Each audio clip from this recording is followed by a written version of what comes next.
that's not just like a small trend, that's a pretty significant overlap. You would really expect there to be a really broad diversity of like a ton of different terpene profiles from all these different strains and unique cultivars. I guess those are the same. Like from unique grows, unique states, you know, you would expect there to be a lot of variation. But it's like out of all the stuff they tested on the market, you have like one of 3 types of weed. It either has A terpenes, B terpenes, or C terpenes. Are you telling me there's only 3 different types of terpene profiles in the legal market? I think the answer is sort of, maybe? Not absolutely. I think the plain answer is no. There are more than those 3 terpene profiles on the market. But I think this does maybe show like a problem with the legal market as it is right now. Maybe as it will ever be.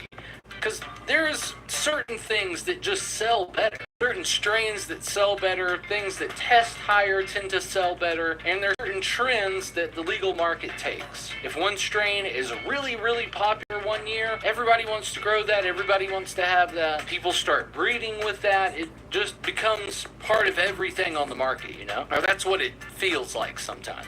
And if the whole legal market is more focused on what sells the best, or, you know, what's the most popular this year, or what tests the highest THC, instead of being focused at all on what has the most medicinal values in it, like unique terpene profiles, then it could be very likely we just start breeding a lot of the same things together over and over again for the legal market, and it all sort of just becomes the same. Maybe I'm the only one that feels like this. Do you ever feel like a lot of stuff from the dispensary is just really, really similar? Let me know what you think. Because if this is true, this isn't just bad because it's no fun to not have variety, but it's also bad because this huge variety of different terpenes and different effects of like when you combine different combinations of terpenes and cannabinoids together, they all have like unique properties in a medicinal aspect.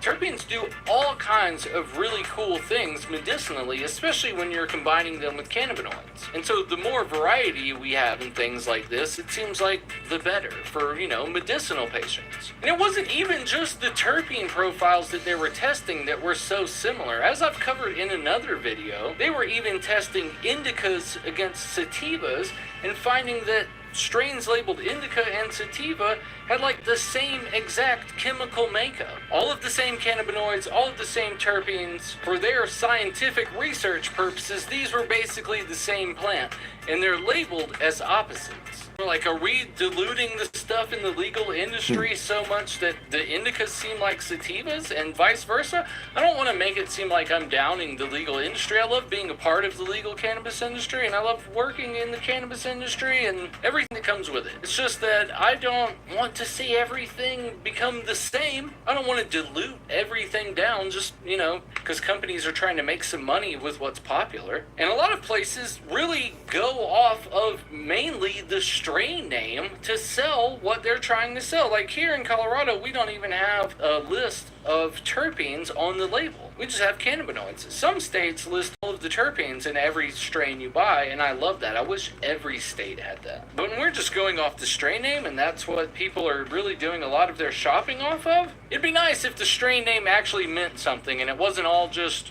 dispo weed. If it's all the same, just call it all dispo weed. And especially when so many things are so chemically similar, it would be really, really great if every state just made sure to list every single thing in that product, in every product. So when people are shopping and they know what helps them medicinally, they can shop for that specific product. And maybe this isn't as big of a problem as I think it is. Maybe it's just a problem with the stores, and maybe home growers don't have this same problem, because unlike shopping at a store, when you're growing your own, you have a lot more options of genetics and cultivars to choose from.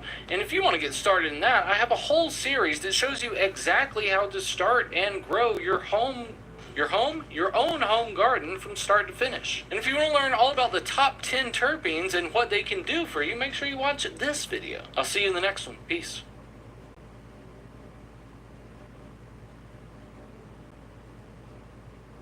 Yeah. So like Fox Farms though, like I noticed like, so if you're going to plant a plant in some Fox Farms ocean forest, per se, you plant a plant in there and you veg it out